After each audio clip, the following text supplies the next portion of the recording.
Evening folks, this is BestInSlot, and tonight we're going to do a quickish run through of every single feature and change coming to Jurassic World Evolution on the 18th of June. That's both the 1.8 Summer Update and the Claire's Sanctuary DLC. Between the two of them, this is one of the biggest, if not the biggest updates that Evolution has ever done, and it can be pretty difficult to keep track of absolutely everything that's coming to the game. But have no fear, because I have no video ideas and therefore I am here to help.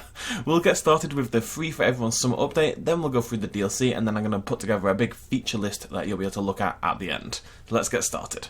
So the big news of the summer update is of course this right here, new terrain tools. We can split these terrain tools into a few different subsections though. So the first things first is the new terrain painting options. You'll be able to paint rock, dirt and grass onto every single island, but some islands like Isla Muerta and the new Sanctuary Island we'll talk about a little bit later on will have a sand option, and Isla Pena will have a unique shale tool that we haven't seen quite yet. The shrub tool has been expanded so that every single shrub variant in the game can be used on every single island. Each evolution island currently has some unique placeable foliage, but now you're going to be able to use all of these together as well as the newly added vibrant shrub type.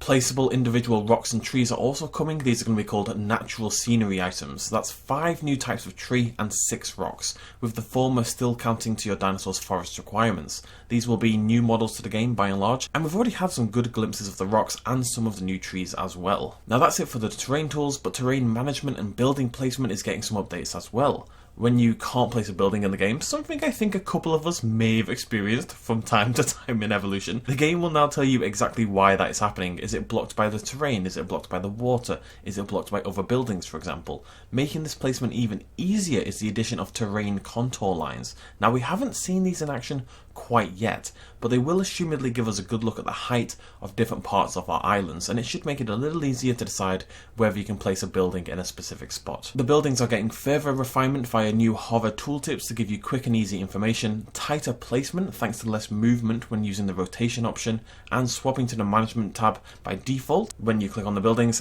as well as more we haven't seen quite yet, we believe, based on how the feature focuses have been worded. The big headliner for the second feature focus, the method Frontier used to introduce these 1.8 updates, was the addition of new gyrosphere gates. These are gates that will let your gyrospheres move between multiple exhibits. Now this is currently doable through the existing Jeep gates, but only if you drive your gyrosphere manually. Now you can let your gyrospheres automatically run across your entire park if you so choose. This is going to be a fairly simple to use system where you drag your gyrosphere path towards a fence and then it'll snap to it and it'll show a gate if it's possible to build one there.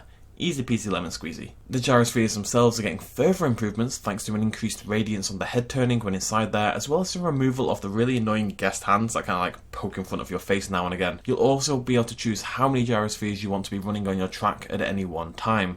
Finally, for our gyrospheres, a new audio tour is being added. Now some people have been lucky enough to experience this already, and it is apparently remarkably realistic and very cool to hear. How it's going to work is it's basically, as far as we know, it's going to scan the area around your gyrosphere, and the announcer is going to talk over about the dinosaurs in the immediate vicinities, i.e. the ones you can see with your fleshy eye globe things. It's going to be a really cool addition. Challenge mode is getting some small improvements in 1.8, though right now we have limited information on these changes. We know that a new randomization mode is going to be added that gives you random dig sites at the start of a new challenge playthrough. Now the feature focus update page does make it sound as though there's more to come for this, but so far that is unconfirmed. That said, that brings us to the third and final round of features with feature focus number 3 and the introduction of the new wetland requirement. Now there's 2 main facets to this. The first is that the 4 Spinosaurs in the game, that is Spinosaurus, Baryonyx, Suchomimus and Spinoraptor, will now have a wetland requirement for their habitat.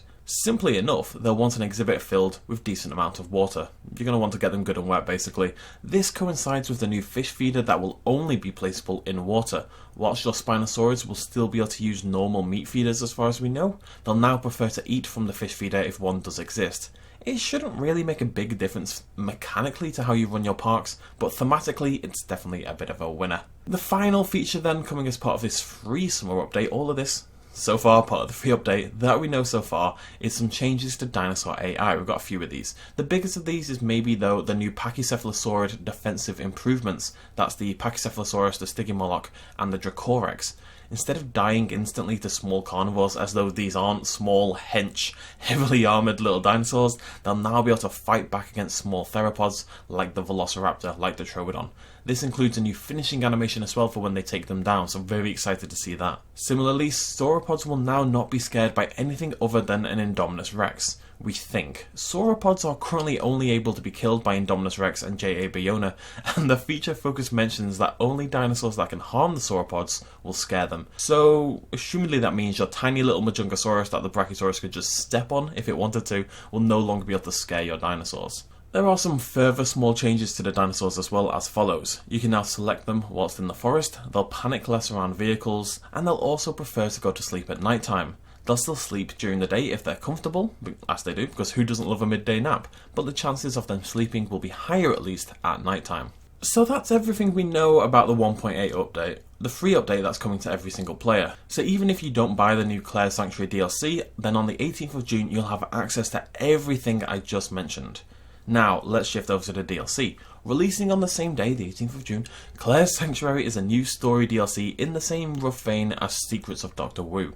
The focus this time with the story will be a sort of alternate timeline to Jurassic World Fallen Kingdom, wherein rather than the dinosaurs being taken to the mainland, you're going to rescue them from Isla Nublar and the impending eruption of Mount Sibo and take them to a new island. Let's see how that plays out by looking through the features of this new DLC. First of all, we'll have two new islands to play on called Nublar North and Sanctuary. We'll complete 7 story missions across these 2 islands, starting with Nublar North, where we're going to save all our dinosaurs who are apparently suffering from disease as well, and then taking them over to Sanctuary Island. New islands also means new challenge modes, and we know Sanctuary at the very least, thanks to an achievement, will have a challenge mode, probably allowing us to unlock some new dinosaur skins. It's currently unconfirmed if Nublar North will also have a challenge mode, but we'll have to wait and see on that one. Populating these new islands will be 3 new dinosaurs unique to the DLC, 2 of which have finally made the jump from Jurassic Park Operation Genesis, leaving only 2 behind for us to have the full OG roster. Those 3 dinosaurs are Tyrannosaurus, Albertosaurus, and my personal favourite, the Euoplocephalus. Only 3 dinosaurs this time, which is a downgrade from Dr. Wu, but they're all of a very, very good quality at the very least. In order to look after these dinosaurs correctly, well, the herbivores at least, we'll need some better herbivore food, and that comes to us thanks to the new greenhouse building. This is a new glass-domed building that allows us to research new flora options for our feeders. And these options can then be applied to a herbivore feeder, which we think is a new feeder. Anyways, as far as we know, how this is going to work is that the herbivores will have a preferred food type, and if you match them correctly with the feeder, you'll gain a bonus to the dinosaur's lifespan, the dinosaur's comfort, and the dinosaur's prestige, i.e. star rating. We have seen 8 options so far for the greenhouse, so it seems there's going to be a nice amount of variety. We are also going to be getting a new attraction as part of Claire's Sanctuary, the Jurassic Tour. Behaving very similarly to the current gyrosphere, this Jurassic Tour instead uses a truck, like the one from the original Jurassic World ride. You know, where they drive past all the gallimimuses and stuff like that in the original film. It's going to take your guests up close and personal, and in much greater number to your dinosaurs than the gyrosphere can do. I believe it will also have the audio recordings like the gyrosphere ride will have, but I'll have to confirm that on the 18th. Finally, some people have mentioned there's a new skin for the Jeeps. So, there you go. The DLC is definitely a little thinner than the free update, actually, I would say, in terms of sheer content, but it is worth remembering it does contain a campaign and brand new story content voiced by Bryce Dallas Howard, who returns as Claire, and how that story fits into the existing Evolution canon is going to be very interesting, to say the least. And yeah, that's it from me, folks, and that's everything coming to your parks on the 18th of June. I do think I've covered absolutely everything, but if I've missed anything, don't hesitate to let me and your fellow humans know in the comment section down below. Also let me know which of these features are you most excited about. If you had to pick a single feature from this list, which one would you pick?